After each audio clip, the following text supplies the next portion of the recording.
নমস্কার। আজকে যে অনুষ্ঠান, যে বইটি নিয়ে, তার নাম অঙ্গার। জয়ঢাক প্রকাশনীর এটি একটি কবিতার বই।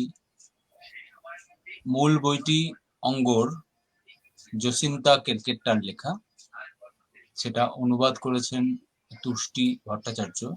তুষ্টি ভট্টাচার্য আমাদের সঙ্গে ইতিমধ্যে উপস্থিত হয়েছেন। তুষ্টি, আপনাকে স্বাগত জয়ঢাকের এই লাইভ অনুষ্ঠানে। আমাদের সঙ্গে রয়েছেন জয়ঢাক প্রকাশনীর অন্যতম কর্ণধার লেখক, আপনাদের প্রত্যেকেরই প্রায় পরিচিত দেবজ্যোতি ভট্টাচার্য, এবং সঙ্গে রয়েছেন এই বইটির নির্মাণে যার বেশ অনেকটা অবদান রয়েছে, আপনারা ক্রমশ জানতে পারবেন বইটি সম্পর্কে, মহাশ্বেতা। মহাশ্বেতা, স্বাগত। আজকে অনুষ্ঠান শুরু করার আগে, মূল অনুষ্ঠানটিতে যাওয়ার আগে আমি একটি শোক বার্তা জ্ঞাপন করতে চাই। আমরা সকলেই জানি যে কবি প্রভাত চৌধুরী প্রয়াত হয়েছেন। কবি প্রভাত চৌধুরী 60-এর দশকের, গত শতাব্দী 60-এর দশকের অত্যন্ত বলিষ্ঠ এবং গুরুত্বপূর্ণ একজন কবি। তো তাকে আমরা শ্রদ্ধা জানিয়ে, আজকে যেহেতু একটি কবিতার বই নিয়েই অনুষ্ঠান, তাকে আমরা শ্রদ্ধা জানিয়ে এই অনুষ্ঠানটা শুরু করছি। আমি প্রথমে তুষ্টিকে একটু বলতে বলবো যে জসিন্তা কেরকেট্টাই কেন এই অনুবাদ, বই অনুবাদ প্রসঙ্গে জসিন্তা কেরকেট্টা কেন, এই ভূমিকাটা দিয়ে আপনি শুরু করুন। তুষ্টি, শুনতে পাচ্ছেন? আপনার এটা মিউট আছে, একটু অন করে নেবেন। তুষ্টি, আপনার এটা মিউট আছে।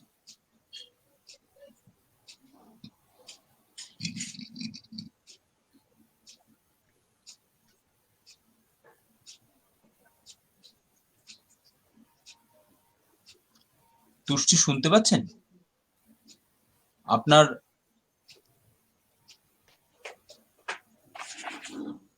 আচ্ছা, তুষ্টি বোধহয় কিছু যান্ত্রিক গোলযোগ হচ্ছে। মিউটটা আপনি তোলার আগে আমি জসিন্তা কেরকেট্টা সম্পর্কে দু একটা কথা আপনাদের জানাই। এক মিনিট। তুষ্টি, আপনার মাইক্রোফোন অফ আছে, তাই আপনার গলা শোনা যাচ্ছে না। আপনি মাইক্রোফোনটা অন করুন। হ্যাঁ, বল। জসিন্তা কেরকেট্টার জন্ম 1963 সালে, 1983 সালে ঝাড়খণ্ডের পশ্চিমী সিংভূম জেলার সারান্ডা লাগোয়া একটি গ্রামে। এই জায়গাটা ওড়িশা এবং ঝাড়খণ্ডের সীমানায়। গ্রামের নাম হচ্ছে মনোহরপুর প্রখণ্ড এবং খুদপোষ অঞ্চলটির নাম হচ্ছে খুদপোষ। বেনারস হিন্দু বিশ্ববিদ্যালয়ে হিন্দি বিভাগ থেকে একটি পত্রিকা প্রকাশিত হয়, পরিচয় বলে। সেখান থেকে জসিন্তার যাত্রা শুরু। জসিন্তা শুধু কবি নন, একজন সামাজিক আন্দোলনকারীও, এবং বহু বহু ভাষায়, জার্মান, ফ্রেঞ্চ এবং ভারতের অন্যান্য ভাষাতেও। জসিন্তা মূলত লেখেন হিন্দিতে। তো আমরা যে বইটি অনুবাদ করে প্রকাশ করেছি, অঙ্গরটি একটি দ্বিভাষিক বই, হিন্দিতে লেখা কবিতা, এবং সেটা অনুবাদ করেছেন ইংরেজিতে। এইরকম একটি বই। আমি বইটি আপনাদের দেখাচ্ছি আপনাদের সুবিধার জন্য। এই হচ্ছে অঙ্গরের মূল বইটি।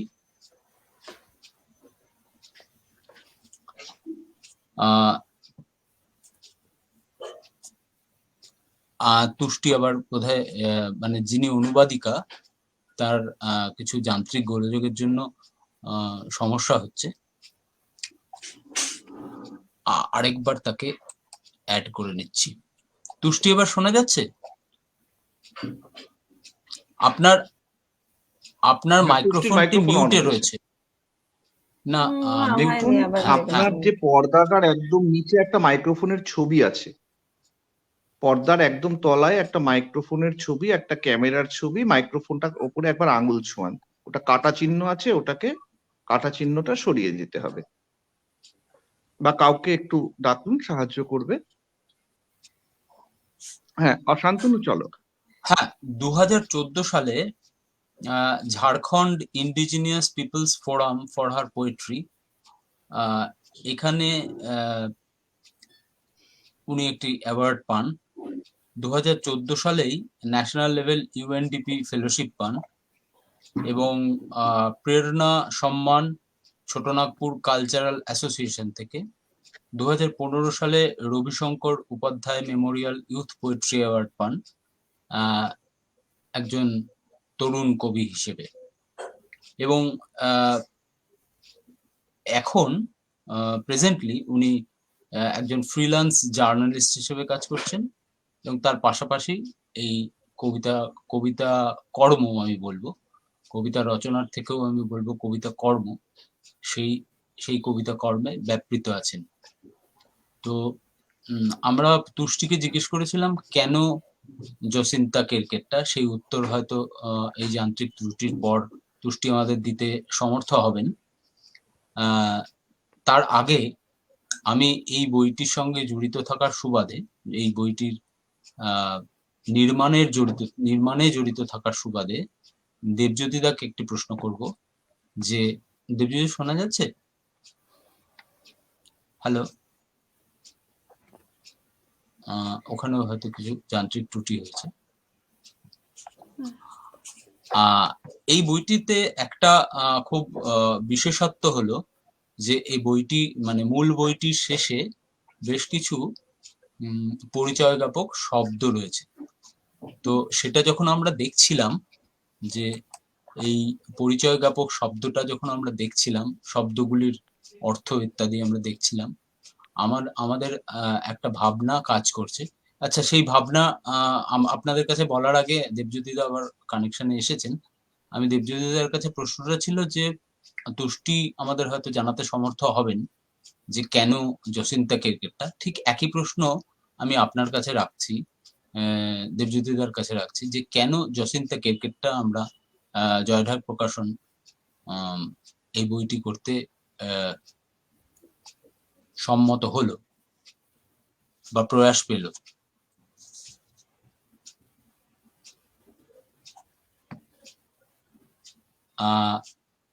আবার কি কানেকশন চলে গেল মহাশ্বেতা? না, আমি রয়েছি, বাবার বোধহয় কানেকশন চলে গেছে।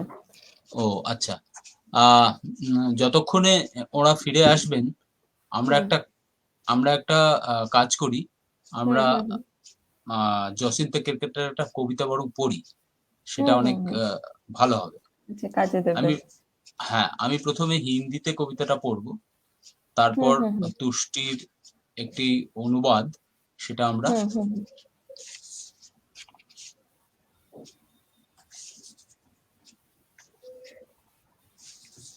প্রথম কবিতাটাই আমরা পড়ছি।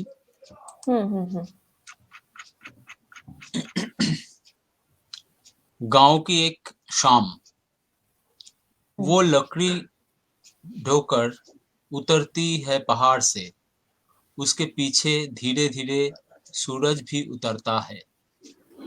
दोनों को उतरते देखते हुए चुपचाप पहाड़ी नदी और उसकी सांसों में शाम उतर आती है। वो मारती है पानी के छींटे चेहरे पर और सूरज भी पोंछता है पसीना नदी के आंचल पर। घर पहुंच आंगन में लकड़ी का बोझा पटक वो घुस जाती है घर के अंदर और सूरज छिप जाता है घर के पिछवाड़े। शाम में वो जोड़ती है लकड़ी आंगन में बने मिट्टी के चूल्हे में, चूल्हे से निकलता हुए धुआं और पेड़ों की झूठ मूठ से झांकता चांद खांस उठता है अचानक। लड़की दौड़कर थपथपाती है चांद की पीठ। इधर रात भर होती है ठंडी, चूल्हे में लकड़ी की राख। उधर रात की चादर में धीरे से धरती समेटने लगती है अपने पाँव। और बड़ी बेफिक्री से गाढ़ी नींद में उतर जाता है পুরা গাঁও।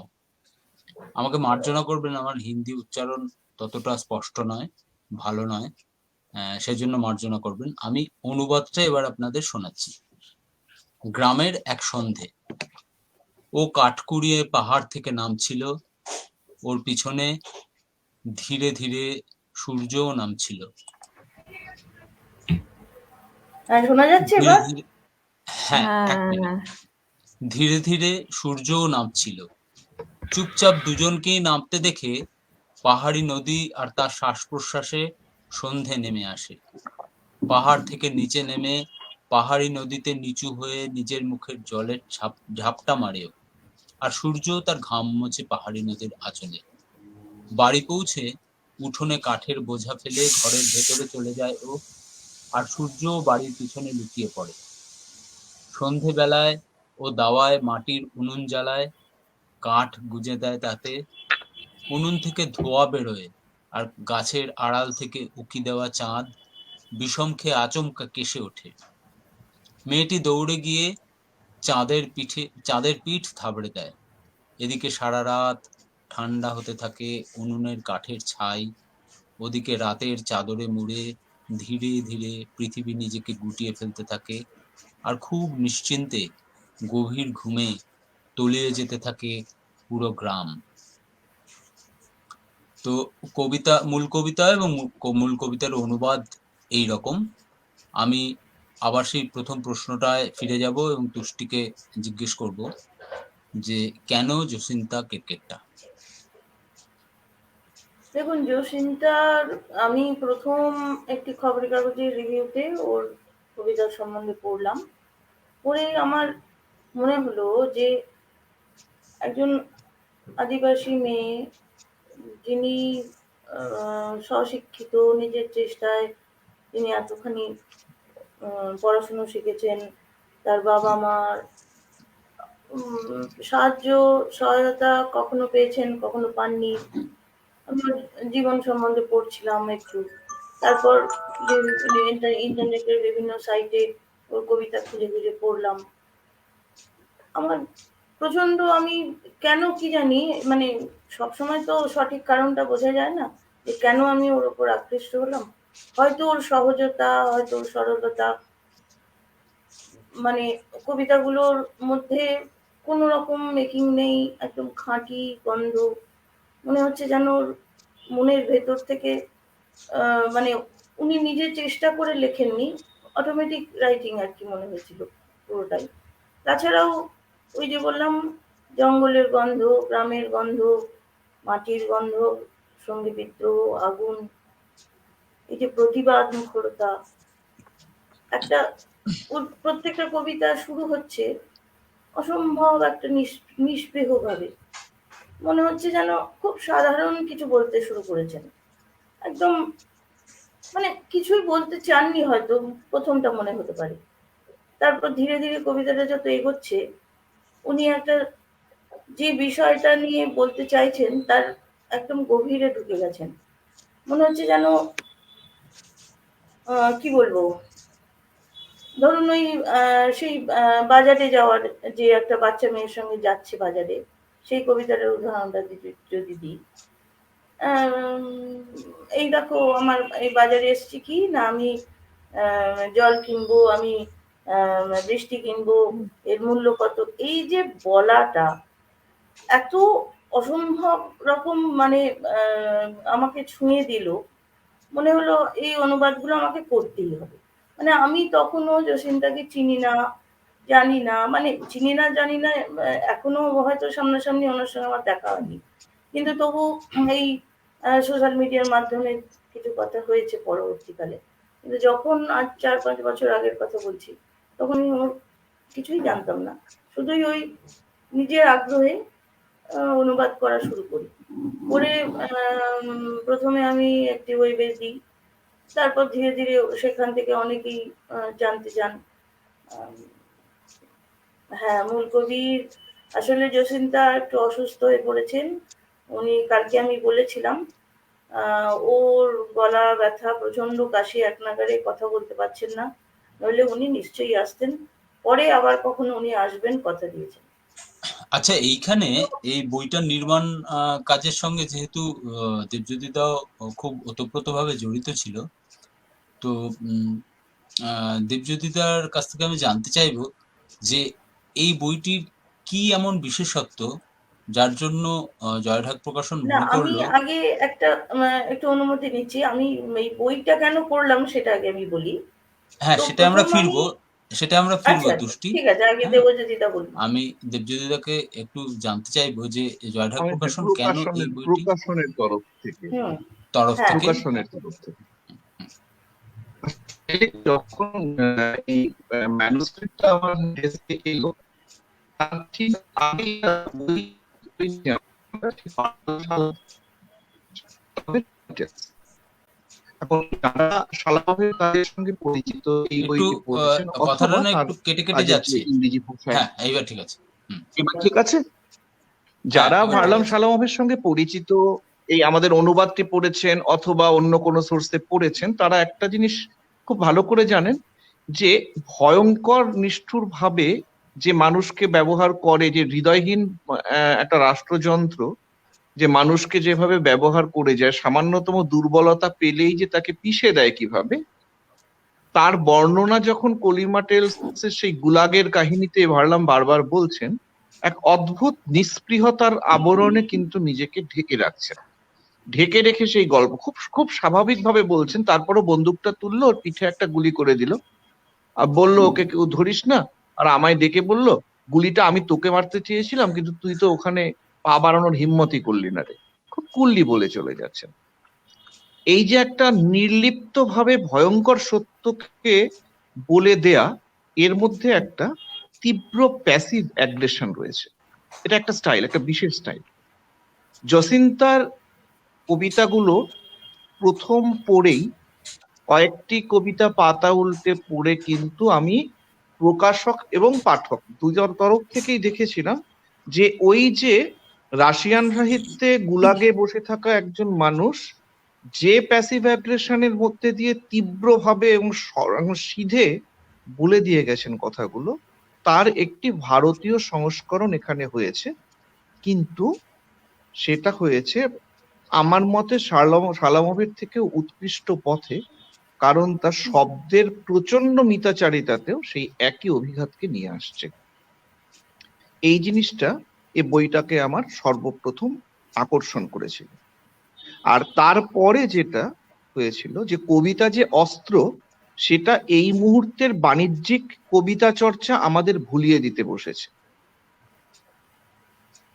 অথচ আমরা কিন্তু কবিতাকে অস্ত্র হিসেবে দেখতে শিখেছি, এবং সে লাইনে অসম্ভব। বেঞ্জামিন মুলয়েস থেকে বিদেশে যদি বললি, তার থেকে আরম্ভ করে এ যুগের চাঁদ হলো কাস্তে, কবিতা তো অস্ত্র হিসেবে কম ব্যবহৃত হয়নি সেইখানে। অথচ যে সমাজে যে বিভাজন, উচ্চ নিচ ভাগ, ইনিকুইটি, সে সমস্যাগুলো কিন্তু যায়নি, বরং বেড়ে চলেছে। এই অবস্থায় বাংলা কবিতা যেভাবে কবিতাকে অস্ত্র হিসেবে ব্যবহার করার থেকে মুখ সরিয়ে নিয়েছে এবং বাণিজ্য কবিতা যখন সেটাকে ভুলে যাচ্ছে, সেই জায়গায় দাঁড়িয়ে আমার মনে হয়েছিল যে এটা বাংলা কবিতায়, বাংলায় নয় মূলগুলো, কিন্তু বাংলা ভাষায় অন্তত যেমন করে আফ্রিকার চিতা এনে আবার বসানো হচ্ছে, তেমনি অন্য ভাষা থেকে এই বাঘের মতন কবিতাগুলোকে যদি বাংলায় আনা যায়, হয়তো বাংলা কবিতার একটা ডানা, যেটা ডানাটা ভেঙে আছে এখন, সেটাকে কিছুটা সাহায্য করা যাবে। প্রকাশক হিসেবে আচ্ছা, ঠিক এই প্রসঙ্গে একটা কথা আমি মহাশ্বেতাকে জিজ্ঞেস করবো, কারণ প্রথম ও এই বিষয়টাতে আমাদের দৃষ্টি আকর্ষণ করে এবং পুরো ভাবনাটা যেহেতু ওর মূল বইতে এই কবিতায় বিভিন্নভাবে ব্যবহৃত যে সমস্ত শব্দ, তার অর্থ এবং তার অন্য যে দোতনা সেগুলো দেয়া রয়েছে একদম শেষে, যেমন করে বিপ্লবগ্রাফ থাকে সেরকম। মহাশ্বেতাই প্রথম বলে যে এমন একটা ব্যাপার করলে কেমন হয়। আচ্ছা, সেটা আপনারা মহাশ্বেতার মুখে শুনুন যে কিভাবে কবিতার সঙ্গে ও এই সাব টেক্সটটাকে জুড়তে চাইলো এবং কি ছিল ওর ভাবনাটা। মহাশ্বেতা বল। হ্যাঁ, যেটা আমি বইটা যখন প্রথম কবিতাগুলো আমি পড়ি অনুবাদের এই, যেটা আমি নোটিস করি, যেটা কবিতার বইয়ে, অন্য বইয়ে যতটুকু যা থাকে কবিতার বইয়ে জেনারেলি থাকে না, সেটা হচ্ছে কয়েকটা কবিতার সঙ্গে ফুটনোট ছিল। সো সেইটা, আর ফুটনোট গুলো যেমনি হয়, মানে যখনই কেউ কোনো কবিতা লিখছেন অডিয়েন্সের কথা মাথায় রেখে কবিতা লেখা হচ্ছে, তো ওয়ান লেভেল একটা ট্রান্সলেশন চলছে, মানে সেই মানে ওই লিটারাল ট্রান্সলেশন না হলেও একটা কালচার, একটা মিলিউ, একটা সমাজ, সেই সেই তার যে বিভিন্ন রকমের জিনিসপত্র সেইগুলোকে ট্রান্সলেট করে দেওয়া হচ্ছে অডিয়েন্সের জন্য। জেসিন্তা কেরকেটটা লিখেছেন তার তার নিজের ব্যাকগ্রাউন্ড নিয়ে, ঝাড়খণ্ড নিয়ে, সেখানকার বিভিন্ন আদিবাসী কমিউনিটিদের নিয়ে, তারা কিভাবে তাদের জীবনচর্যা ইত্যাদি ওইগুলো নিয়ে, তাদের যে স্ট্রাগল, তাদের পলিটিক্যাল এই প্রকৃতি ওইগুলো নিয়ে, সেইগুলো সেই পুরো একটা যে সেট বলা যেতে পারে, সেইটাকে উনি ট্রান্সলেট করেছে পাঠকদের জন্য। অতএব সেই যে একটা ট্রান্সলেশনটা হয়েছে, সেইটার অনেক সময় যেটা হয় অনুবাদের ক্ষেত্রে, সেইটার একটা ব্যাকগ্রাউন্ড দিতে হয়, কারণ অনেক জিনিস বোঝাতে হয় যে এইটার মানে হচ্ছে এটা আসলে, তা যাতে কবিতাটা এসে ঠিক সেইভাবেই ধাক্কা মারতে পারে। কারণ অনেক কিছু যদি আমরা না জানি সেখানকার, ধরুন হুল বিদ্রোহ, হুল নিয়ে ওখানে রয়েছে, এবার বিশেষ করে কিছু শব্দ যেগুলো ক্যাজুয়ালি বললেও কবিতার মধ্যে, বিকজ যে কবি সে মনে করছে যে তার পাঠক জানে সেটা, কিন্তু যে ক্ষেত্রে আমরা শিওর থাকি না যে পাঠক জানে কি জানে না, সেক্ষেত্রে আমাদের মনে হয় যে জিনিসটা না বুঝলে কবিতা, মানে বিশেষ করে কবিতা, অন্যগুলো যাই হোক, কারণ সে উপন্যাস হোক, গল্প হোক, সেটার বিন্যাস অনেক বড়, অনেকভাবে বুঝিয়ে দেয়া যায়। কবিতা হচ্ছে অনেক ছোট, মানে অ্যাটলিস্ট এই কবিতাগুলো অনেক সাইজে যেহেতু ছোট হয়, সেগুলো ওই বোঝানোর ওই এক্সপ্লেনেটরি এটার অনেকটা কম হয়। অতএব সেক্ষেত্রে এটা একটা ফুটনোট দিয়ে যে করেছে, সেটা একটা কারণ রয়েছে সেটা যেভাবে করেছে। কিন্তু যেটা হচ্ছে ফুটনোট গুলো পড়তে গিয়ে আমি যেটা দেখলাম, সেটা হচ্ছে ফুটনোট গুলো একটু অন্য ধরনের। যেমনি একটা জায়গায় সারান্ডা জঙ্গল নিয়ে লিখেছেন, সেখানে সারান্ডা জঙ্গলে ওনার দেওয়ার কোনো হয়তো প্রয়োজন ছিল না, কিন্তু উনি ল্যাটিটিউড আর লঙ্গিটিউড দিয়ে দিয়েছেন। এবার এই যে ডিটেল গুলো, কয়েকটা ডিটেল যেগুলো খুব একটা প্রয়োজন নেই, অপ্রয়োজনীয় হলেও কিন্তু সেটা কবিতাগুলোকে একটা মাত্রা দিয়ে দেয়। এটা এমন যেন মনে হয়, মানে ল্যাটিটিউড লঙ্গিটিউড আমরা কোথায় পাই, কি ধরনের বইয়ে পাই, অ্যাটলাসে পাই, আমরা এটা কবিতার বইয়ে ল্যাটিটিউড লঙ্গিটিউড দেখতে পাবো না। তো ফুটনোট গুলো পড়তে গিয়ে আমি দেখলাম যে অনেক কিছু, এটা যেন প্রচুর বই মিলিয়ে একটা বই তৈরি হয়েছে, শুধু কবিতার বই না, এটাতে অ্যাটলাসের এলিমেন্ট রয়েছে, এই ল্যাটিটিউড লঙ্গিটিউড দেওয়ার কারণ আছে, কারণ এই বইটা বিশেষ করে বিদেশি 6-7টা ভাষায় অনুদিত হয়েছে, আর এই বইটা দ্বিভাষিক বই, হিন্দি এবং ইংরেজি। ফলে যারা বিদেশি পাঠক, যেমন ইটালিতে বা ফরাসিতে বা আরো জার্মানিতে হয়েছে সম্ভবত, তো তাদের পক্ষে ল্যাটিটিউড লঙ্গিটিউডটা দিলে মানে কবির অবস্থানটা বুঝতে সুবিধা হয়, সেটা একটা কারণ। না, কারণ তো অবভিয়াসলি ফুটনোট গুলো, যেটা আমি বোঝালাম, ওই ব্যাকগ্রাউন্ড দেওয়ার জন্য, কনটেক্সট, ব্যাকগ্রাউন্ড, হিস্ট্রি ইত্যাদি ওইগুলো দেওয়ার জন্য ফুটনোটেরই। কিন্তু ওই মানে স্ট্যান্ডার্ড কবিতার বইয়ে যেভাবে এক হতে পারে প্রচন্ড স্কলারলি বই, নর্টন ক্রিটিক্যাল এডিশন, সেইগুলো ইউজুয়ালি থাকে না। হোয়াট আই নোটিসড ওয়াজ যে অনেকগুলো আনইউজুয়াল ব্যাপার রয়েছে ফুটনোট গুলোতে। এবার আমার তাই জন্য দেখে যেটা আমার প্রথম মনে হলো, যে এটা যেহেতু আমার যেটা মনে হলো, এটা প্রচুর বই কম্প্রেসড ইনটু ওয়ান, এটা একটা একাধারে অ্যাটলাস, এটা একাধারে একটা এনসাইক্লোপিডিয়া, আবার কোনোটাই পুরোদস্তুর নয়, like there are parts of other books inside this one book. তো সেটাই আমার মনে হলো, পুরো জিনিসটাকে যদি একটা ইউনিফর্ম ভাবে ডেভেলপ করা যায় তাহলে ওই কবিতাগুলোর সাথে প্যারালালি আরেকটা বই চলবে, which could be an introduction to the region. আমার যেটা মনে হলো, অতএব যে জায়গাগুলোতে মানে লেখক ইয়ে দেননি, ফুটনোট অরিজিনাল বইটাতে দেননি, সেই জায়গাতেও আমরা বসে কয়েকটা ফুটনোট বানালাম। সেগুলো কিন্তু এরকম ওইটা পড়ে আর যদি কেউ ঝাড়খণ্ড বা তার পলিটিক্যাল বিভিন্ন এর ব্যাপারে ওই ফুটনোট পড়ে জ্ঞান বাড়াতে চায় তাহলে সে তার কিছু জ্ঞান লাভ হবে না হয়তো। কিন্তু মানে there's a sense, there's a pseudo, মানে অনেক বইয়ে যেগুলো যেরকম দেখেছি, যেমনি এডুয়ার্ডো গালিয়ানো বলে একজন রয়েছেন ল্যাটিন আমেরিকান জার্নালিস্ট, তার একটা বই রয়েছে চিলড্রেন অফ দ্য ডেজ বলে।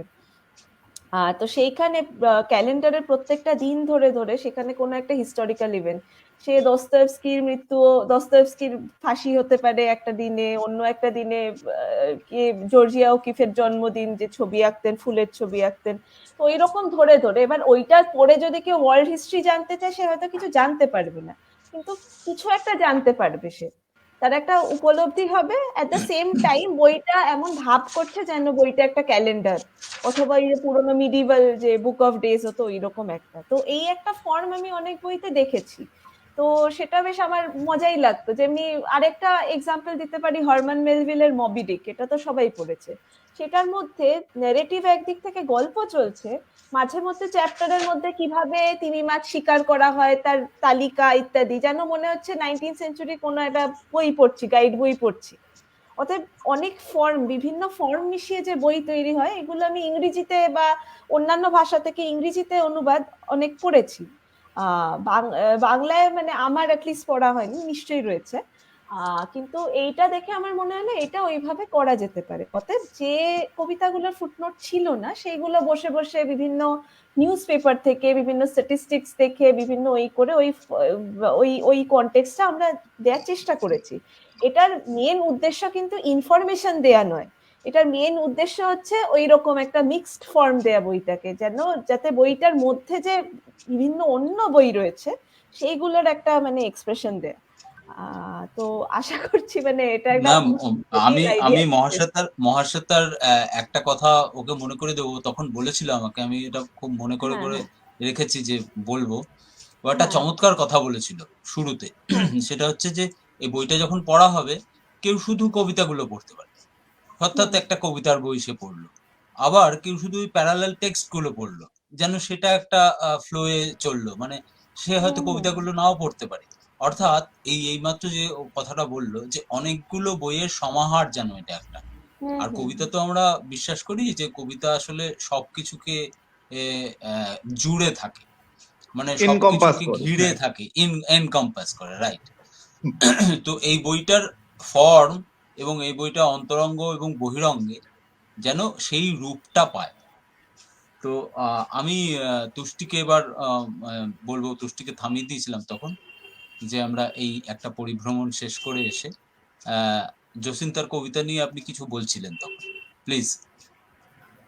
হ্যাঁ, ওই হ্যাঁ, প্রথম দিকে যেরকম বিভিন্ন ওয়েবে প্রথম যে করেছিলাম, এই নামটা মনে পড়ছে না, যাই হোক। তো ওই ওয়েবে প্রথম যখন বেরোলো, মোটামুটি অনেকেই পড়ে খুব উৎসাহী হলো। এরকম কবিতা জসিন্তার পড়িনি আমরা বাংলায়, অনেকে চাইলো। তো আমি আরো বেশি করে করতে শুরু করলাম অনুবাদগুলো। তারপর জসিন্তার সঙ্গে এই সোশ্যাল মিডিয়ায় যোগাযোগ হলো। উনি ওনার সম্প্রতি একটি বই প্রকাশিত হয়েছে। সেই বই থেকে কিছু নতুন কবিতা আমাকে দিলেন, ৮ খানা। সেটাও আমি আম করলাম একটি ওয়েবে। সেখান থেকে বেশ সকলে জানলো, এবং তখনই আমাকে বেশ কয়েকজন বলতে শুরু করলো যে, "তুমি একটি এরমভাবে খাপছাড়া, খাপছাড়া জসিন্তার কবিতার অনুবাদ না করে ওর পুরো বইটা করো।" তো আমি ঘাবড়ে গেছি তখন যে, "না, না বাবা, পুরো বই অনুবাদ করা কি চারটিখানি কথা?" হ্যালো, শোনা যাচ্ছে? হ্যাঁ, হ্যাঁ, হুম, শোনা হুম, যাচ্ছে, শোনা যাচ্ছে। বলুন। আচ্ছা। তো তারপর জসিন্তার সঙ্গে কথা বললাম। উনি আমাকে ওর বইটি পাঠিয়ে দিলেন। আমি পড়ে মানে এত ভালো লাগলো, আমি সাহসটা মানে বুক ঠুকে নিয়েই নিলাম যে, না, লেগে পড়ি। তো ধীরে ধীরে করলাম নিজের মতে। তারপর এই আপনাদের সঙ্গে যোগাযোগ হলো, বইটা প্রকাশিত হয়ে গেল, এই আর কি। মিউট। আপনার সাউন্ড বন্ধ হয়ে গেছে। সরি হ্যাঁ। আমি এই ফাঁকে যে কথাটা এতক্ষণ মহাশ্বেতা বলছিল তার একটা স্বাদ আপনাদের সকলের সামনে রাখতে চাই। আমি আরেকটা কবিতা এবং তার তলায় যে প্যারালাল টেক্সট যেটাকে বলছি আমরা, সেটা পড়ে আপনাদের শোনাতে চাই, কারণ এটা না শোনানো অবধি বিষয়টা স্পষ্ট হয় না। ক্লিয়ার আমি হবে শুধু না। বাংলাটাই পড়ছি। খিদের আগুন হওয়া। খিদে যখন আগুন হয়ে ওঠে তখন ডিগ্রিরা চুপচাপ উঠে ওই আগুনের দিকে পা বাড়ায়, আর কাগজের উপর বসে পড়ার আগে কালির শরীর গুলতে থাকে কোনো গভীর চিন্তায়।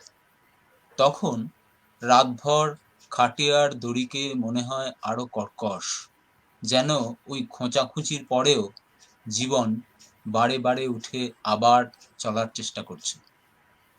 তখন মুরগি ডেকে ওঠার আগেই এক সকাল হয়ে যায়, আর রোদ বেরোনো পর্যন্ত উঠোনে রাত বাড়তে থাকে। তখন একদিন কোথাও যেন কুর্থির ডাল থেকে গরম ভাপ ওঠে, পাতায় মোড়া রুটি থেকে ছাইয়ের গন্ধ, আর বদলে যেতে থাকে কবিতায়। কবিতা খিদের আগুনে রান্না হতে হতে গুনগুন করে, আর একসাথে জেগে উঠতে থাকে অনেক ঘরের আগুন খিদের সব কারণের বিরুদ্ধে। কবিতাটা খুব সরাসরি, খুব সহজ ভাষায় লেখা, সব শব্দই প্রায় আমাদের পরিচিত। বেশিরভাগ কবিতাই তাই। শুধুমাত্র হয়তো হয়তো হয়তো বলছি, কুর্থি শব্দটা আমাদের কাছে একটু অপরিচিত। তো প্যারালাল টেক্সটটা এরকম: কুর্থি, ম্যাক্রোটাইলোমা ইউনিফ্লোরা, রুক্ষ খসখসে স্বাদ, বহির্জগৎ তাকে ঘোড়ার দানা বলেই চেনে। তবে ছোটনাগপুর অঞ্চলের আদিবাসীদের কাছে তা এক উত্তম ডাল। কাঁকুড়ে জমিতে তার জন্ম, তাই আদিবাসী এলাকাতেও তার উৎপাদন সামান্যই। সোঁদা গন্ধওয়ালা এই ডালকে প্রথমে ঢিমে আঁচে শুকনো খোলায় ভেজে নেয় আদিবাসী মানুষজন, তারপর সিদ্ধ করলে এর তেতোভাব চলে গিয়ে মশলাদার স্বাদ ওঠে। আমি এই কারণে পড়লাম এটা, যখন পড়া হচ্ছে ইনফ্যাক্ট আমার কাছেও একটা ত্রিমাত্রিক ছবি ভেসে আসছে, এবং সেটা একটা চলমান ছবি। আমি ওই অঞ্চলের ভূপ্রকৃতি, ওই অঞ্চলের মানুষজনের শ্রম, ওই অঞ্চলের মানুষজনের কৃষি, ওই অঞ্চলের মানুষজনের খাদ্যাভ্যাস, ওই অঞ্চলের মানুষজনের পরিশ্রম করে যে ফসল ফলানোর যে কায়দা, আমি প্রায় সবটাই দেখতে পেলাম। অর্থাৎ কবিতার যে মূল কাজটা, একটা উস্কে দেওয়া, একটা ভাবনার বীজকে উস্কে দেওয়া, এবং সেখান থেকে হয়তো আরো আরো অনেক কিছু তার ম্যানিফেস্টেশন করা, ঠিক সেই কাজটাই কিন্তু এই ছোট প্যারালাল টেক্সটটাও করছে। এইটা এই বইটাকে একটা খুব অনন্য বৈশিষ্ট্য দিয়েছে, এবং এই বইতে আরো একটি অনন্য বৈশিষ্ট্য রয়েছে, যে প্রসঙ্গে আমরা এক্ষুনি সে বিষয়ে বলবো, কিন্তু খুব ভালো হতো যে শিল্পী নিজেই থাকলে। তো শিল্পীর অনুপস্থিতিতে আমি আবার দেবজ্যোতিদার কাছেই বলবো যে এই যে ভাবনাটা, কারণ ও শিল্পীর সঙ্গে বসে এই ভাবনাটা আমরা সকলে মিলেই কাজ করেছি, কিন্তু ও খুব প্রত্যক্ষভাবে বিষয়টা দেখেছে এবং কাজটা সঙ্গে জড়িত ছিল। তো আমি সেই বিষয়টা নিয়ে দেবজ্যোতিদাকে একবার অনুরোধ করব যে এই বিষয়টা একটু বলতে। নিশ্চয়ই বোঝা যাচ্ছে মানে ইলাস্ট্রেশনে। আসলে যে এই যে তলার টেক্সট, ছোট ছোট সাবটেক্সট গুলোকে নিয়ে যে আলোচনাটা হচ্ছিল না, ছবিগুলো, এখানে আমি কিন্তু ইলাস্ট্রেশন বলছি না, আমি কিন্তু অলংকরণ শব্দটা ব্যবহার করছি না। নিশ্চিত, হ্যাঁ। এই বইতে ছবিগুলোও কিন্তু ঠিক ওই একই কাজ করেছে। যেটা তৈরি হয়েছে, একটা মূল আন্ডার কারেন্ট চলেছে, যেটা আমরা তথাকথিত মূলধারার থেকে বাইরে, একটা জীবন স্রোত, প্রবল শক্তিশালী জীবন স্রোত চলেছে, তাদের একজন প্রতিভু। মানে আমি আজ শহর থেকে দুদিনের জন্য বেড়াতে গিয়ে গেস্ট হাউসে থেকে তাদের জীবন দেখে এসে কাব্য রচনা করছি তা নয়, তাদের মধ্যে থেকে উঠে আসা একজন মানুষ তাদের গল্প বলছেন, এবং তার থেকে যে ছবিটা ফুটে উঠছে সেই একই গল্পকে একজন আরেকটি দিক থেকে তার একটা কমপ্লিমেন্টারি টেক্সট তৈরি করেছেন এক নাগরিক শিক্ষিত মানুষ, যেগুলো হচ্ছে সাবটেক্সটে। পাশাপাশি তার একটা ভিজুয়াল ইন্টারপ্রিটেশন, একটা দর্শনযোগ্য তার একটা প্রতিরূপ গড়ে তুলছে শিল্পী তার ছবিতে। এগুলি এই বইটা যেটা ঘটে দাঁড়িয়েছে, যখন প্রথম অংশুমান আমার কাছে ছবিগুলো নিয়ে এলো, আমি প্রথম দর্শনে সেগুলো দেখে আমি ওর দিকে একবার তাকালাম কৌতূহলী হয়ে, কি?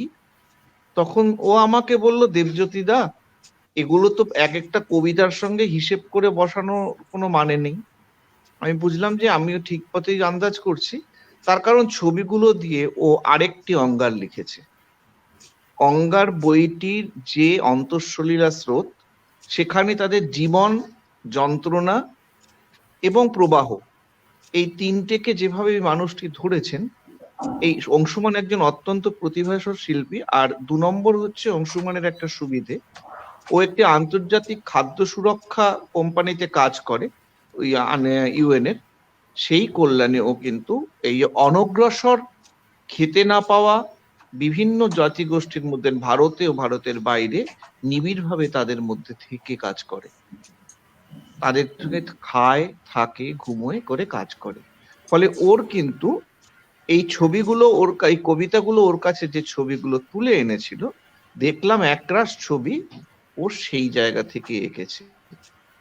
আর তারপর ও আমার সঙ্গে বসে যখন একের পর এক ছবিগুলোকে কবিতাগুলোর ফাঁকে ফাঁকে স্ক্যাটার করতে লাগলো, আর মানে আমি কবি নই বা কবিতার কল্পনার ব্যাপারটা আমার ঠিক আসে না, ঘোর বাস্তববাদী বা গদ্যময় মানুষ হলেও আমার মনে হচ্ছিল, আমি দেখতে পাচ্ছি যে ও ছবিগুলোকে বসাচ্ছে না, কতগুলো বীজ স্ক্যাটার করছে, আর চোখের সামনে বীজগুলো লেখাগুলোর সঙ্গে মিশে গিয়ে গিয়ে অঙ্কুরোদ্গম হয়ে, মানে ওগুলো নিজেরাও আরেকটা কবিতা, আরেকটা স্টেটমেন্ট হয়ে উঠছে। হতে হতে হতে হতে বইটা যখন, ওর কাজটা যখন শেষ জায়গায় এলো, তখন আমি বুঝতে পারলাম যে টুকরোগুলো কি করছিল। এই মহাশ্বেতার করা তলার টুকরো, ও আমাদের তুষ্টির করা যে টেক্সট অনুবাদ, অংশুমানের করা যে ছবি, তিনটে ত্রিধারা বইছে, তিনটে ইন্ডিপেন্ডেন্ট, প্রত্যেকে প্রচন্ড ইন্ডিপেন্ডেন্ট মাইন্ডেড লোক। তুষ্টিও বড্ড করা মেয়ে নিজের ইন্ডিপেন্ডেন্স নিয়ে, মহাশ্বেতা ততোধিক করা মেয়ে, আর অংশুমানও ততোধিক মানে গোক্ষা ছেলে। কিন্তু তখন আমি ওখানে বসে থেকে দেখছি যে এই তিনজন আসলে একটা গল্প বলছে তিনটে ভাষায়, আর সেই এক গল্পকে 3 ভাষার ত্রিধারা এসে ওই বইয়ের পাতার মধ্যে মিলে গেছে। আমি বলবো আমার গায়ে কাঁটা দিচ্ছে বসে আমি দেখছি যে ব্যাপারটা চোখের সামনে ঘটছে, যে লেখাগুলো তার তলে সাবটেক্সট গুলো বসছে, তার মধ্যে কতগুলো ছবির বীজ ছড়িয়ে দিচ্ছে, সেগুলো যেই লেখাগুলোকে ছুঁচ্ছে ছবিগুলো, সঙ্গে সঙ্গে লেখাগুলোর সঙ্গে ডালপালায় জড়িয়ে গিয়ে একটা স্টোরি, একটা মানে একটা গল্প তৈরি করছে, একটা নতুন স্টোরি লাইন বানিয়ে দিচ্ছে। আর সব মিলিয়ে বইটা একটা প্রতিভু স্থানীয় স্টেটমেন্ট হয়ে উঠে দাঁড়াচ্ছিল। এবং সত্যি বলে যে পার্টস জুড়লে, যে বলে না যে গোটাটা পার্টস গুলোর যোগফলের থেকে বেশি, সেই এক্স্যাক্টলি সেই ফিনোমেনাটি আমি হতে দেখেছি ছবিগুলো বসানোর সময় এই বইটাকে নিয়ে। এইটুকুই বলার। এইটা শুনতে শুনতে আমার বইটার সঙ্গে যেহেতু আমারও সহাবস্থান ছিল, আমি একটা জিনিস লক্ষ্য করলাম, যেটা আপনাদের সঙ্গে শেয়ার করব। সেটা হচ্ছে ঠিক বইটার কবিতাগুলোর মধ্যেও এরকম একটা ত্রিধারা রয়েছে, যে ত্রিধারাটাকে আমি বলবো যন্ত্রণা, প্রতিবাদ এবং আশার আলো। এই তিনটে জিনিস প্রায় সব কবিতার মধ্যেই পাশাপাশি পাশাপাশি বয়ে চলেছে, এবং কখনো কখনো ওভারল্যাপ হচ্ছে। এবং কি আশ্চর্যজনকভাবে এবং খুব আশ্চর্যজনকভাবে এই যে যন্ত্রণার অভিঘাতটা হয়তো আমরা জানি, কিন্তু এই যন্ত্রণার যে রূপটা, এটা আমাদের কাছে কিন্তু অচেনা। মানে আমরা খুব পাশাপাশি রাজ্যে বসবাস করেও সেই জীবনটা আমরা কিন্তু সেভাবে জানি না। ফলে এই অনুবাদটা সেদিক থেকেও খুব গুরুত্বপূর্ণ। কিন্তু আমি এখানে বলতে চাইবো যে এই যে প্রতিবাদের ধরন আর বাংলা কবিতাতে এই ধরনের প্রতিবাদের ধরন, এর মধ্যে কোথাও কি তুষ্টি আপনার কোনো মিল বা কোনো সুরের মিল বা কোনো ভাষার মিল এ ধরনের কিছু আপনি দেখতে পেয়েছেন? না, বাংলা কবিতার সঙ্গে ওর কবিতার প্রতিবাদের যে ধরন বলছেন, আমি কোনো মিল খুঁজে পাইনি। কেননা আহ, ধরুন না, আমরা যেভাবে প্রতিবাদ করি, আমাদের প্রতিবাদের সঙ্গে একটা সাকুয়া বা একটা শাল গাছ বা আম, কোনো এই যে সাজিশকে 6 লেন এইভাবে জঙ্গল কেটে রাস্তা করা, এইগুলো তো আমরা পাই না প্রকৃতিগতভাবে। তবে কি, যেটা আমি একজন মহিলা হিসেবে জসিন্তার সঙ্গে পেয়েছি, মানে আত্ম, মানে কি বলবো, আত্মগত মিল যেটাকে বলে, সেটা আমি ফিল করেছি। আহ, ওই মেয়েদের বঞ্চনা, মানে একটি মেয়ে যেভাবে ধরুন ওদের সমাজেই, আহ, ওদের সমাজেও, মানে এমনিতেই আদিবাসীরা যেহেতু বঞ্চিত, তারই মধ্যে আদিবাসী মেয়েরা তাদের সমাজে আরো বেশি, তাদের সমাজেও বঞ্চিত। ফলে মেয়েদের জায়গাটা সেই পিছিয়ে পড়া গোত্রের মধ্যেই যেন থেকে যাচ্ছে। তাদের যে তারা যে আমাদের সমাজে হয়তো কেউ কেউ মুখ তুলে দাঁড়িয়েছে, কেউ কেউ নয়, হয়তো অনেকাংশেই মুখ তুলে দাঁড়িয়েছে। সেই আগের মতো পিছিয়ে পড়া গোত্র বলতে পারি না মেয়েদের, কিন্তু আদিবাসী সমাজের মূল সুর যেটা, তাদের মধ্যে কিন্তু এখনো মেয়েরা পড়বে কেন, জসিন্দার নিজের ব্যক্তিগত জীবনেও তাই, কেন ইংরেজি মাধ্যমে পড়বে, কেন শহরে পড়তে যাবে, এইসব বিভিন্ন বা একটা শহরে কোনো ধনী বাড়িতে কাজ করছে, সেখানে সে যে অত্যাচারিত হচ্ছে, এরকম বিভিন্ন অনুষঙ্গ একটা মেয়ে হিসেবে তার যে বেদনাটা আমি ফিল করেছি। আর আর একটা একটি মাত্র কবিতা যেটা জসিন্তার ছিল, যে একটি মাত্র কবিতাতেই একমাত্র শুধু ওই ঝরা পাতা নিয়ে একটি কবিতা ছিল, যে এই যে পাতাগুলো ঝরে আসছে, ঝরে যাচ্ছে, আমার কাছে আসছে, তাদের সঙ্গে সেই পাতা ঝরার যে বেদনাটা, সেই বেদনাটা একজন, মানে আমি যেহেতু কবি বলবো না, কবিতা একটু লিখি বা পড়ি, ফলে সেই জায়গা থেকে জসিন্দার সঙ্গে খুব একাত্ম বোধ করেছি, এইটুকু। কিন্তু প্রতিবাদের অর্থাৎ ভাষা সঙ্গে আমাদের ভাষার অনেক তফাৎ। অর্থাৎ আপনি বলতে চাইছেন যে হয়তো বেসিক এলিমেন্টস গুলো আলাদা থাকলেও মানে সুরটা হয়তো কোথাও মিলছে। সেক্ষেত্রে আমার একটা প্রশ্ন থাকবে মহাশ্বেতার কাছে। হুম তুষ্টি যেরকম বললো যে একজন মহিলা হিসেবে ও অনেক কানেক্ট করতে পেরেছে হুম এই কবিতাগুলোর সাথে। কবিতাগুলো ইন্ডিভিজুয়ালি আলাদা করে পড়ার সময় তুমি দেখেছো নিশ্চয়ই, মানে অনুবাদটা তুমি হুম নিশ্চয়ই পড়েছো। হুম পড়ার হুম। সময় তোমার কোথাও মনে হয়েছে যেখানে একটা জেন্ডার ইমপ্রেশন থাকছে, মানে মহিলা, একজন ঝাড়খণ্ডী মহিলা তার ইমপ্রেশন, বা একজন ঝাড়খণ্ডী মানুষ, মানে হুম আলাদা হুম। করে মহিলা বা পুরুষ নয়, এরকম কোনো ইমপ্রেশন থাকছে কি থাকছে না?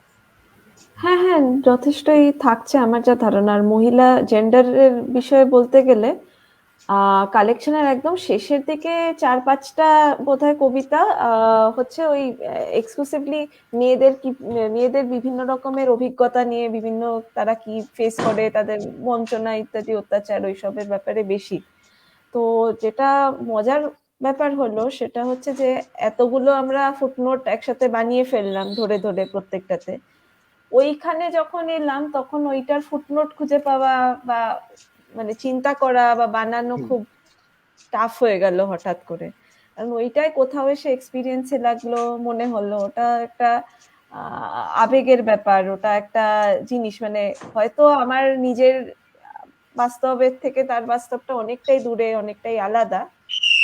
যাদের কথা বলা হয়েছে, যে মেয়েদের কথা বলা হয়েছে, কিন্তু কোথাও গিয়ে একটা আত্মার টান যেন অনুভব করলাম, যেটার জন্য ওটার বানানো, ওটাকে একটা artist just as a piece single like artifact হিসেবে দেখা হয়তো সম্ভব হয়ে উঠলো না। অতএব সেক্ষেত্রে আমার মনে আমি হয়েছে যে একটা ছোট্ট জিনিস, একাধারে যেমনি, হ্যাঁ কি বলছিলাম, না তুমি বলো বলো, বলে নি।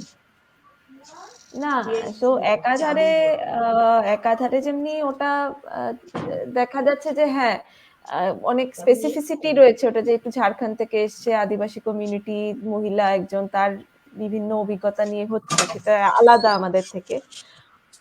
আরেকটা কোথায় গিয়ে যেন মিলও রয়েছে একটা, এটা সব সব মানুষ যেন ওই ধরনের বঞ্চনা কোনো না কোনো লেভেলে তারা সেটা মুখোমুখি হয়েছেন। সব মানে মেয়ে মেয়ে বলুন বা যে কোনো মানুষ বলুন, সেটা হয়েছে। অতএব একদিক ওই দিক থেকে একটা একাত্মর ভাব রয়েছে, অতএব দুটোই রয়েছে, একদিক থেকে সেটা আলাদা, যে সেই জিনিসটা আমরা দেখতে পাই, আর অন্য দিক থেকে আমরা সেটার জন্য আবেগ এর ব্যাপারটা যখন এসে যায় তখন আমরা কানেক্টও করতে পারি। অতএব আমার তো এটাই মনে হলো। না, আমি একটা অন্য পার্সপেক্টিভ দিতে চাইছি ব্যাপারটাতে। কারণ হুম প্রসঙ্গত মহাশ্বেতা আমার মেয়ে, আর হুম আমরা আর কি এই যে ফুটনোটের কাজটাও যখন করছিল, আমি তখন আমার কাজে জেগে বসেছিলাম। তা রাত্রি হুম প্রায় 3টে নাগাদ যখন আমি দেখছি ওই শেষ ফুটনোট গুলোর জায়গায় এসছে, তা হুম ও যেটা বলছিল, আমি তো একজন তৃতীয় ব্যক্তি হিসেবে আমি অবজার্ভ করছিলাম। আমি তখন খেয়াল করছিলাম একটা ছটফটানি কাজ করছে কোথাও যেন একটা ইমোশনাল ব্যাপার তাকে শব্দে প্রকাশ করাটা বা তার সঙ্গে কিছু জোড়াটাকে প্রয়োজনীয়তাহীন বলে বোধ করছেন আরেকটি মেয়ে। আমার তখন দূর থেকে বসে যেটা মনে হচ্ছিল যে সংস্কৃতির গালফ পেরোনো দুজন মহিলা, একজন লিখেছেন আরেকজন পড়েছেন, কোথাও একটা যেন ওই কবিতাগুলো সরাসরি একটা ব্রিজ, একটা সেতু তৈরি হয়ে গেছে, যার জন্য যার এপাশে বসা মেয়েটি আর তার জন্য কোনো ফুটনোট তৈরি করবার প্রয়োজনীয়তা অনুভব করছে না। তখন আমি আমার হুম আমার তখন যেটা অনুভূতি আসছিল যে এই কবিতাগুলো কিন্তু সেক্ষেত্রে একটা ইউনিভার্সালিটি অর্জন করছে, যেটা হচ্ছে মেয়েদের দুনিয়ার ইউনিভার্সালিটি। ওই জায়গা, ওই ওই শেষের ওই কবিতাগুলো তাদের যে ফিলিং গুলো একটা কোথায় যেন এসে তাতে পৌঁছে যাচ্ছে।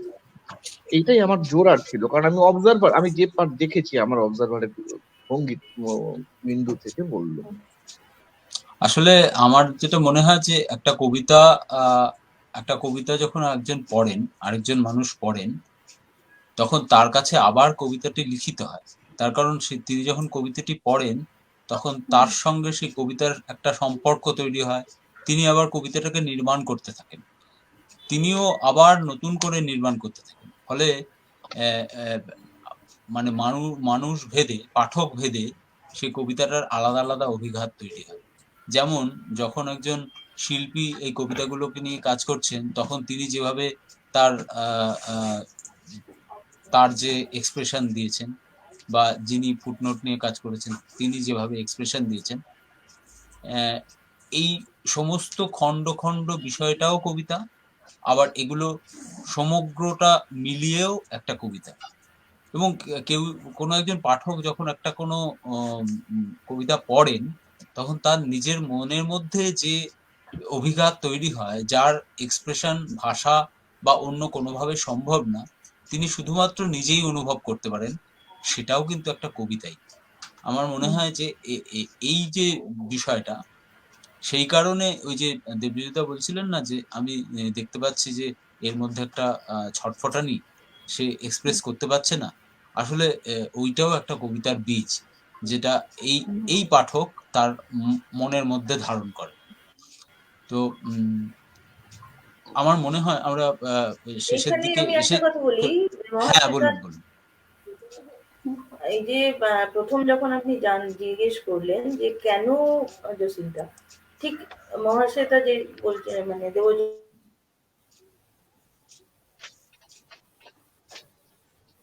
যেটা ওর বলে বোধহয় ঠিক একটু এরকমই বোধ হয়েছিল আমার। হ্যাঁ, হ্যাঁ, না না একটা হ্যাঁ, বলুন বলুন, অসম্ভব হ্যাঁ। ভেতরে একটা প্রতিক্রিয়া হয়েছিল, মনে হয়েছিল এই কবিতাগুলো আমাকে অনুবাদ করতেই হবে। এইখানেই আমরা পৌঁছতে চাইছিলাম যে কেন জসিন্তা। আশা করি বেশ অনেকটাই আমাদের পাঠকের কাছে বিষয়টা পরিষ্কার হয়েছে। আরেকটাও জিনিস বোধহয় একটু নজর করা দরকার, সেটা হচ্ছে যে এই কবিতাগুলোর মধ্যে আর একটা, যতই মানে একটা পার্টিকুলার আঙ্গিক হোক থাকুক, এর মধ্যেও কিন্তু আবার অন্য যে আমরা যাকে মূলধারার ক্লাসিক বাংলা কবিতা বলি, সেখানকারও কতগুলো জায়গার কতগুলো সুন্দর সিগনেচার এই কবিতাগুলোর মধ্যে কিন্তু রয়ে গেছে, কম্প্রোমাইজ না করে। সেই আশ্চর্য কবিতাটা হলো সেই গাছটা, যে গাছে বিপ্লবীকে ফাঁসি দেওয়া হয়েছিল।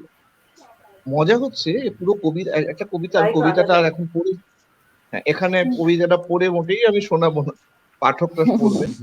কিন্তু তাতে একটা আশ্চর্য মজার ব্যাপার হচ্ছে যে একটা গাছ, যে গাছটা অতীতের সঙ্গে ভবিষ্যৎকে বর্তমানকে একটা ব্রিজে জুড়ে দিচ্ছে কি দিয়ে? একটা মৃত্যু এবং তার স্মৃতিকে দিয়ে। অতীতে একটা বিপ্লব হয়েছিল, সেই বিপ্লবের যে মানুষকে সে গাছে টাঙিয়ে দেওয়া হয়েছিল, সেই হারিয়ে গেছে, গাছটা কিন্তু সব স্মৃতিকে বহন করে দাঁড়িয়ে থাকছে। আর এইখানটাতেই আমার বারবার মনে হচ্ছিল যেন কবি যিনি লিখেছেন, তিনি একটা প্রচন্ড গর্বিত দাবি রাখছেন যে কবিতাই হলো সেই রিপোজিটরি, যে রিপোজিটরি অতীত বর্তমানের কন্টিনিউয়ামকে ধরে রাখে। ওই গাছটাকে যেন তিনি নিজের প্রতীক, নিজের মানে একটা স্ট্যান্ডার্ড হিসেবে তুলে আনছেন। এই কন্টিনিউয়ামের ব্যাপারটা দেখতে দেখতে একেবারে অন্যদিকে সেই তার একটা অন্য প্রয়োগ দেখতে পাচ্ছিলাম বলে মনে হচ্ছিল। তবে আবার ওই একই কথা যে একে পাঠক এক ভাবে দেখে। কিন্তু আমি এক্ষেত্রে একটু শান্তনুর কাছে জানতে চাই। বলো। হ্যাঁ, শান্তনুর কাছে একটু হ্যাঁ বলো শান্তনু। হ্যাঁ, কি প্রশ্নটা আমি শুনতে পাইনি, বলো। না, আমি বলছি যে এই কবিতা এইগুলোর মধ্যে এখানে কিন্তু এই যে কন্টিনিউয়ের ব্যাপার যেটা, হ্যাঁ নিশ্চিতভাবে, মানে দুটো বিষয়।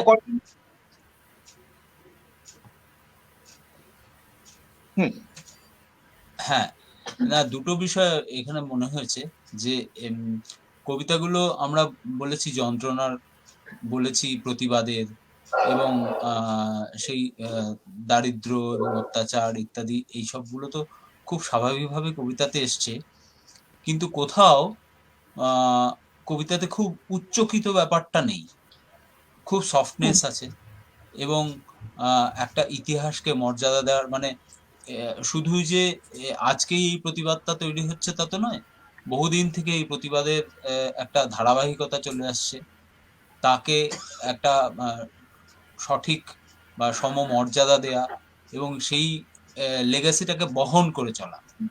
সব থেকে বড় কথা হচ্ছে যে আমার মা, যখন একটা কবিতাতে রয়েছে যে আমার মা তীর ধনুক নিয়ে প্রত্যেকদিন সকালবেলায় কোথায় বেরিয়ে যান আমি জানি না, কিন্তু এই যে মা ক্রমাগত বেরোচ্ছেন আসছেন, একদিন মা আর ফিরলেন না। এই কেন মা ফিরলেন না, এইটা সে কবিতার মধ্যে দিয়ে অনুসন্ধান করতে করতে সে বুঝতে শিখলো যে আসলে আমার মা যে কাজটায় গিয়েছিলেন, তিনি যে ফিরলেন না, এবার সেই পতাকাটা আমাকে বহন করতে হবে, আমাকে এগিয়ে নিয়ে যেতে হবে।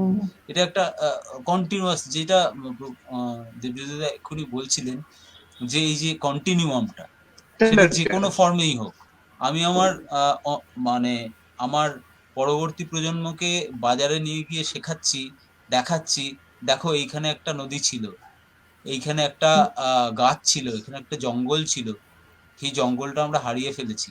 অর্থাৎ যে তোমার পূর্বজদের যে ঐতিহ্য তুমি বহন করে আসছো, সেটা তোমার মধ্যেই রয়েছে, তুমি শুধু সেটাকে স্মরণ করো, এবং সেটাকে তুমি তোমার মধ্যে অন্য ফর্মে বাঁচিয়ে রাখো।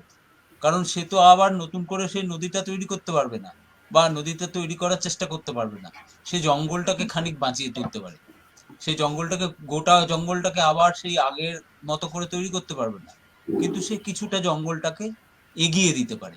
অর্থাৎ তার মধ্যে যে ওই যে প্রাচীনত্বের বা এই ধারাবাহিকতার বীজটা সে রোপণ করার চেষ্টা করছে। অর্থাৎ এই যে ঐতিহ্য বহন করার যে একটা ইশারা, সেটাও কিন্তু এই কবিতাগুলোর মধ্যে খুব সুস্পষ্টভাবে রয়েছে, এবং সেখানে এটা আর কোনো ভৌগোলিক যে বেড়া সেটা মানছে না, যে বাংলা কবিতা নয়, এটা হিন্দি বলয়ের কবিতা। আটকে যাচ্ছে। এখন শোনা যাচ্ছে? এখন শোনা যাচ্ছে? হ্যাঁ, যে এটা হিন্দি বলয়ের কবিতা কি, এটা বাংলা বলয়ের কবিতা কি, এটা তামিল কবিতা বা তেলেগু কবিতা, এইখানে এসে এই যে বহমানতাটা, কবিতার বহমানতা এসে এটা কিন্তু ভাষার যে বাধা সেটাকে ছাড়িয়ে আন্তর্জাতিক স্তরে, মানে একটা আন্তর্জাতিক ভাষার কবিতা হয়ে ওঠে। এটা আমার মনে হয়েছে যে এই কবিতাগুলো পড়তে পড়তে, যেমন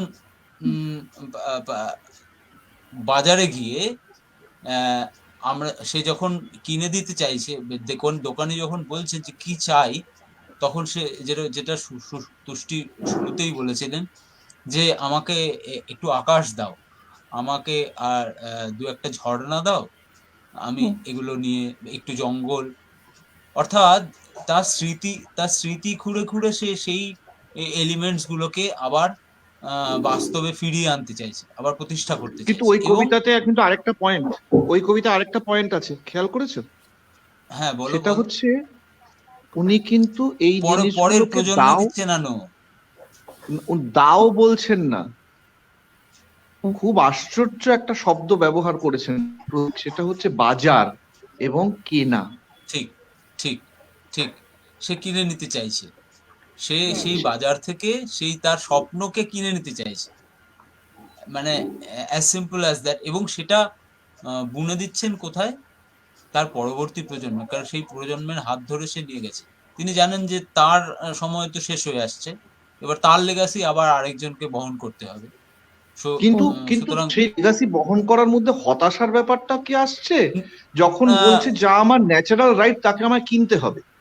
হ্যাঁ, হতাশার কিছুটা সুর রয়েছে, কিন্তু সব কবিতাতে আমি যেরকম বলছিলাম যে একটা ত্রিধারা, একটা ফল্গু, যে কোথাও না কোথাও সে একটা আশার আলো, একটা ঝিলিক, যেমন কোথাও বলছে যে ওই অঙ্কুরটা আবার গাছ হবে, অঙ্কুরটা হয়েছে এখন, কিন্তু সেটা আবার কোনোদিন না কোনো একদিন গাছ হবে, বা সারান্ডার সেই ফুলটা আবার কখনো না কখনো ঠিক কোথাও না কোথাও ফুটছে, মানে এই যে আশার যে গ্লিম্পসটা, এইটা কিন্তু সমস্ত কবিতাতেই রয়েছে, এবং সেটা খুব সাটল এবং খুব সিগনিফিকেন্টও বটে। আবার পাশাপাশি একই সঙ্গে সেটাও রয়েছে যে আমাকে এখন আলো হাওয়া বাজার থেকে কিনতে হবে, আমার মা প্রাণ দিয়েছেন সেটা যথেষ্ট নয়, আমাকেও প্রাণ দিতে হবে। আমি শখ করে দিচ্ছি না, এই যুদ্ধটা জারি থাকবে, আর যুদ্ধটা জারি থাকবে। সত্যি বলতে কি, সব যুদ্ধ আমরা বলি যে একদিন সব যুদ্ধ থেমে যাবে একদিন, এবং যুদ্ধের বিরুদ্ধে যুদ্ধ একটা কথা ছিল, আমাদের খুব পপুলার গান ছিল, কবিতা ছিল, চলো যাই যুদ্ধে, যুদ্ধের বিরুদ্ধে যুদ্ধ। এখন এই যে এই মানুষদের বেঁচে থাকবার যে লড়াই, যাকে আমরা রিসার্জেন্ট ইন্ডিয়া, রিসার্জেন্ট ওয়ার্ল্ড ইত্যাদি বলে যে ইনিকুইটিকে, এই প্রান্তিক মানুষদের বেঁচে থাকবার যে লড়াইকে আমরা মানতে অস্বীকার করেছি এবং ক্রমাগত আরো বেশি বালিতে মুখ বুজে অস্বীকার করে চলেছি, সেই লড়াইটা কিন্তু চলছে। আর সেই লড়াইটা যাতে থামতে পারে তার জন্য যে যুদ্ধ, সেই যুদ্ধ লড়ছেন জসিন্তা। আমাদের একটাই আশা, মানে একা নন, আরো অনেকে। যুদ্ধের বিরুদ্ধে এই যে যুদ্ধ ঘোষণা, এই যুদ্ধ কিন্তু মানুষের কর্ম গড়ে তোলা, হৃদয়ে দুর্গ গড়ে তোলা, এবং সেই হৃদয়ে দুর্গ গড়ে তোলার জন্য যে যুদ্ধ, সেই যুদ্ধের অস্ত্র যে কবিতা আজও হয়ে উঠতে পারে, এই বইটি কিন্তু অঙ্গার হচ্ছে তার একটা প্রমাণ এবং নামকরণ। কারণ অঙ্গার হলো সেই জিনিস যে তার কালো বহিরঙ্গের ভেতরে জীবন্ত জ্যান্ত আগুনকে জ্বালিয়ে রাখে, এবং যে আগুন হাওয়া দিলে নেভে না বেড়ে যায় সে হলো অঙ্গার। এবং এই কবিতাগুলো সেই কারণেই তার প্রতীক বলে আমার ব্যক্তিগতভাবে মনে হয়েছে। হ্যাঁ, আর এ- হুম, এবং তার সামাজিক আন্দোলনের একটা অন্যতম হাতিয়ারও বটে এটা। মানে এই আর কবিতাগুলো যেরকম পড়া চলে তেমনি মুখেও বলা চলে, যে মৌখিক অভিঘাতটা সামাজিক আন্দোলনে একটা খুব মূল্যবান ভূমিকা বা পালন করে। গুরুত্বপূর্ণ অংশ বলে গ্রহণ করে। আর এই অসম্ভব ভালো কাজটা করবার জন্য তুষ্টির কাছে আমাদের কৃতজ্ঞতা রইল। এটা কবি হিসেবে যতটা নয়, তার থেকেও বেশি হচ্ছে যে একে এই কবিতার শক্তিকে রেকগনাইজ করা। অবশ্যই অসামান্য অনুবাদ, কিন্তু রেকগনিশন আরো এই কবিতাদের শক্তিকে রেকগনাইজ করা, এবং যে আমাদের যে স্টিরিওটাইপ, সোশ্যালি অ্যাকসেপ্টেড বাজারের কবিতার যে স্টিরিওটাইপ, তার প্রলোভন থেকে সরে দাঁড়িয়ে এটা করবার সাহস দেখানো, সেটা তুষ্টির কাছে কিন্তু আমাদের অনেকটা কৃতজ্ঞতা রইল। আর এবারে অনুষ্ঠানের শেষ পর্বে তুষ্টির কাছে কিছু শুনতে চাইবো পাঠকদের হ্যাঁ, শেষ জন্য। কথা, নিশ্চয়ই। তুষ্টি, হ্যাঁ, তুষ্টি শুনতে বলুন। পেলাম না, শুনতে বলছি পেলাম না। বলছি এই অনুষ্ঠানের শেষ পর্বে, হ্যাঁ শেষ বলো। পর্বে আপনি আপনার পাঠকদের জন্য এই কবিতার বই সম্পর্কে আপনার পাঠকদের যদি আমি কিছু বলার থাকে। বলবো এই কথাই যে পড়ুন, অবশ্যই পড়ুন। সব কবি কবি চাইবেন হয়তো তার কবিতার বইটি বা তার অনুবাদ বা তার গল্প উপন্যাস পাঠকরা পড়ুক, পাঠক প্রিয় হোক, আমিও চাইবো। কিন্তু আমার মনে হয় এই অনুবাদ বইটি বা এই অঙ্গার জসিন্তার যে বইটি যে অনুবাদ করলাম আমি, এই বইটি পড়া বাঙালিদের মানে খুব দরকার বলে আমার মনে হয়। তার কারণ যদি মানে আমরা যে ধরনের যে যে গতের কবিতা পড়তে অভ্যস্ত বা যে ইংরেজি সাহিত্য বা ল্যাটিন আমেরিকান যে অনুবাদগুলো আমরা পড়েছি এতদিন, তার সঙ্গে জসিন্তার কবিতার কোথাও মানে ওই গতটার কোনো মিল নেই। ওর কবিতাটা একদমই স্বতন্ত্র, এটুকু আমি বলতে পারি। এর বেশি আর কিছু বলার নেই আমার। হ্যাঁ, আমি শুধু যোগ করব যে জসিন্তা তো আমাদের পাশের বাড়ির মেয়ে, সুতরাং প্রতিবেশী এবং পাশের বাড়ির মেয়েটার খোঁজ রাখবো না? হ্যাঁ, একদমই। নিশ্চয়ই রাখবো। আহ, তো এই সঙ্গে আমাদের আজকের অনুষ্ঠান শেষ করব। শুধু প্রত্যেককে জানাই যে এই বইটি প্রি বুক চলছে এখন জয়ঢাক প্রকাশনীর যে ওয়েবসাইট, সেখানে আপনারা গেলেই এই প্রি বুক লিঙ্ক দেখতে পাবেন। প্রি বুক লিঙ্ক হলো joyঢাকবুকস.in, খুব সহজ মনে রাখা, joyঢাকবুকস.in। সেখানে গেলে আপনি এই বইটি প্রি বুক করতে পারেন।